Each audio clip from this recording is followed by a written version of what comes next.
Hello అండి, అందరికీ ఎలా ఉన్నారు? నేనైతే చాలా బాగున్నాను. Welcome back to our channel easy rangoli by సిరి.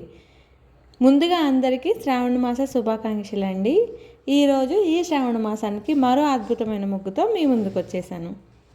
ఈరోజు ఈ ముగ్గుతో నేను ఒక చిన్న విషయాన్ని మీతో షేర్ చేసుకుందాం అనుకుంటున్నానండి. ఇలా చెప్పొచ్చో లేదో తెలియదు, నాకు అనిపించింది నేను చెప్తున్నాను.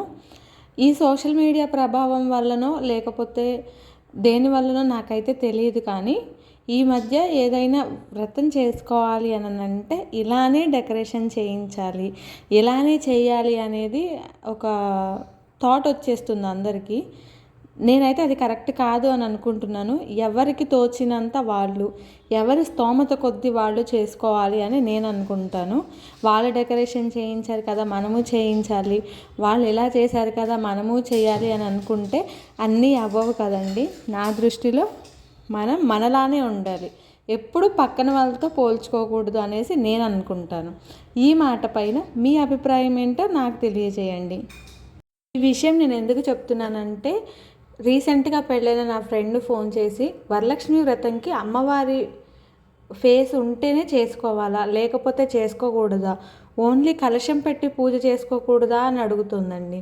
అంటే అర్థం చేసుకోండి, ఇది ఉంటేనే పూజ చేసుకోవాలా అన్న థాట్ అందరికీ వచ్చేస్తుంది. సో వరలక్ష్మి వ్రతంకి నాకు తెలిసినంత వరకు మనం పీట పెట్టి ముగ్గు వేసి కలశం పెట్టి పూజ చేసుకుంటాము. మరి మీరు ఎలా చేసుకుంటారు అనేది నా కమెంట్ సెక్షన్లో కమెంట్ చేయండి.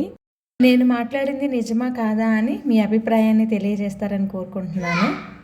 ఒకవేళ నేను ఏమన్నా తప్పుగా మాట్లాడి మిమ్మల్ని ఏమన్నా ఇబ్బంది పెట్టుంటే ఐఎమ్ సారీ. అలానే ముగ్గు నచ్చితే లైక్ చేయండి, షేర్ చేయండి, అలానే మన ఛానల్ని సబ్స్క్రైబ్ చేసుకోండి. Thank you for watching. ఇట్లు మీ శిరీష.